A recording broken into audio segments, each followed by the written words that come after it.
Bienvenidos a Noticias al Desnudo. Este es un noticiero especial en el que hablaremos sobre las elecciones más reñidas en la historia de Brasil. Antes de comenzar, queremos recordarte que te suscribas, compartas y des clic en la campanita para que te enteres de todo nuestro contenido. ¡Comenzamos!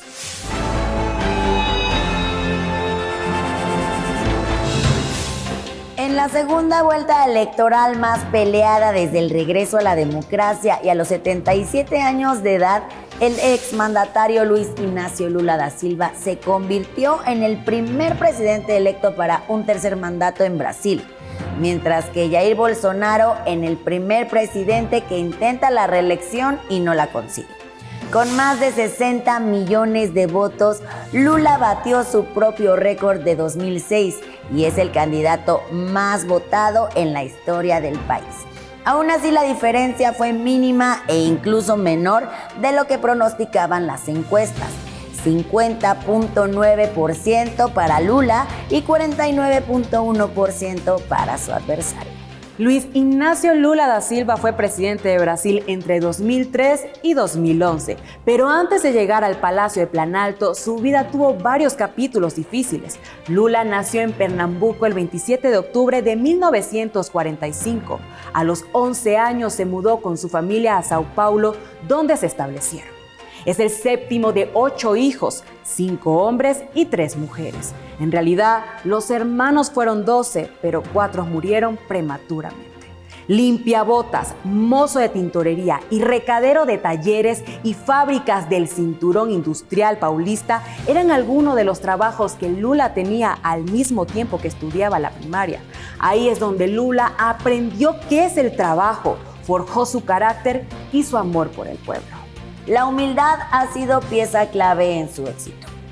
Definitivamente, su actividad política inició con su hermano, que estaba ligado al Partido Comunista Brasileño. En 1975 fue electo como presidente del Sindicato Metalúrgicos y luego de sufrir varios abusos y represiones junto a sus agremiados, 5 años después formó el Partido de los Trabajadores, integrado por sindicalistas, intelectuales, políticos y líderes religiosos. En 1980 estalló la huelga metalúrgica en la cual intervino el Estado, mandando a prisión por primera vez a Lula da Silva durante 31 días.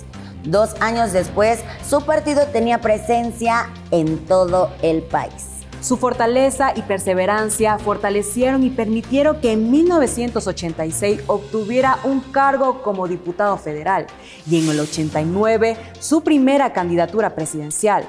Fue derrotado frente a las urnas por presunto fraude, pero Lula, en lugar de retirarse, aquí es donde vuelve a hacer historia promoviendo un movimiento nacional contra la corrupción.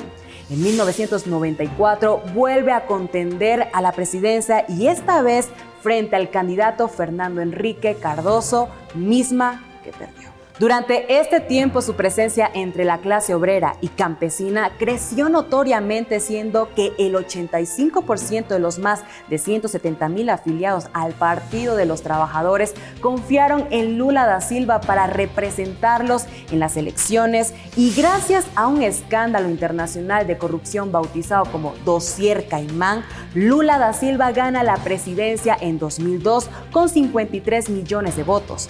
Cabe destacar, Carla, que el escándalo de corrupción Dossier Caimán fue mencionado durante un mes en medios de comunicación internacionales. Su administración se enfocó principalmente en reducir los niveles de pobreza y desigualdad.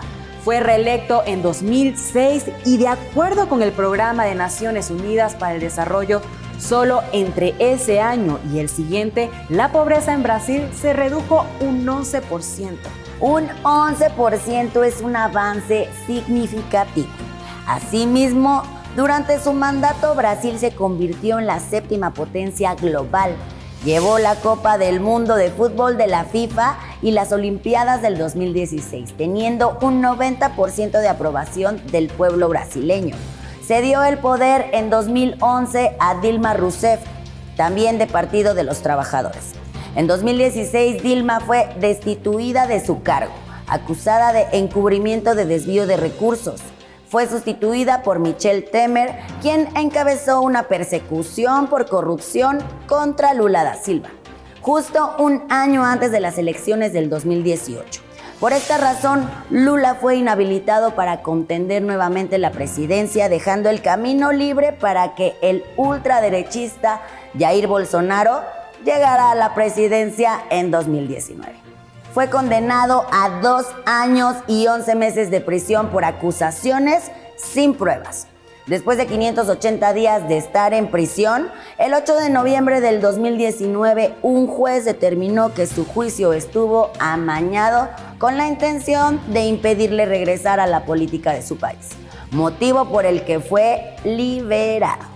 Luis Ignacio Lula da Silva en esta tercera vuelta se muestra más fuerte que nunca, con una larga trayectoria de arduas luchas que ha tenido, como vencer el cáncer y quedar viudo 2 veces. Lula, a sus 77 años de edad y a 6 meses de su triunfo, se casó con la socióloga Rosángela da Silva, 21 años menor que él. Hoy el triunfo de Lula da Silva, líder del Partido de los Trabajadores, implica una caída sistemática de las ideologías de derecha en la región, y eso enojó a muchos derechistas, ya que aproximadamente 2 semanas antes de las elecciones, el exdiputado Roberto Jefferson, aliado del expresidente brasileño Jair Bolsonaro, lanzó una granada y disparó contra un grupo de policías. Cuando se dio cuenta que era una pelea imposible de ganar, se entregó a las autoridades. Lula sí ganó con un margen reducido, pero no por no ser aceptado por los brasileños. Él fue víctima de la campaña presidencial de Bolsonaro, que usó más de 70,000 millones de reales para la compra indirecta de votos. Además, Bolsonaro tiene por lo menos 22 procedimientos legales en su contra. Se prevé que se hará a la fuga, pues el Congreso aprobará su detención. Déjame decirte, Carla, que nosotros tenemos en nuestro equipo gente muy ligada al gobierno de Lula. Nos contaron que Lula no durmió desde su último debate. Y a pesar de que sus asesores le recomendaron no salir por salud y seguridad, él les respondió: yo tengo que salir a abrazar a mi pueblo. Y aquí el primer discurso de Lula una vez anunciado presidente electo. Quiero felicitar a las personas que me votaron, porque me considero un ciudadano que tuvo un proceso de resurrección en la política brasileña, porque intentaron enterrarme vivo y acá estoy.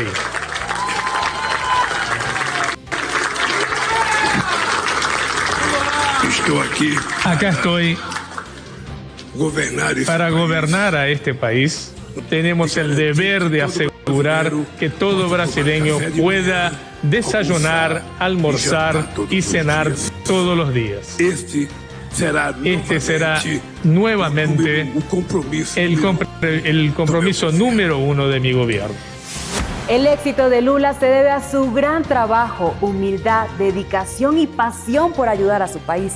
Orgullosamente el pueblo lo recibió con el mismo ánimo y alegría que a él se le notaba a la distancia. No cabe duda que se merece ser el actual presidente de Brasil. Así terminamos este programa especial. Recuerden dar clic a la campanita para recibir todas las notificaciones de nuestro contenido. Muchas gracias, Ivana. Muchas gracias a todos y hasta la próxima.